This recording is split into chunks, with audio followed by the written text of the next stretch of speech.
चिरां जिल्ला दुलाराय बर' फरायसा आफादआ बड'लेण्ड जनजाल सुरक्षा मन्चनि मावफुं आफादगिरि दावराय देख्रेब नार्जारिनि हेंथायै रादाब बिबुंसार होयो।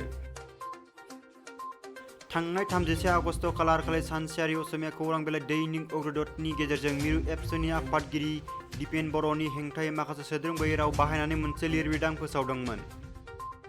बेनि फिनजाथाय होनानै चिरां जिल्ला एबसुआ बड'लेण्ड जनजाल सुरक्षा मन्चनि मावफुं आफादगिरि दावराय देख्रेब नार्जारिखौ गोख्रों रावजों सोंखारियो आरो फैबाय थानाय समाव गावनि राजखान्थियारि मुलाम्फानि थाखाय बर'नि माहारियारि आफाद एबसुनि आफादगिरि दिपेन बर'नि सायाव बेफोरबायदि बिबुंथि होनायनिफ्राय गोजानाव थानांगौ होनना गोख्रों रावजों बुङो।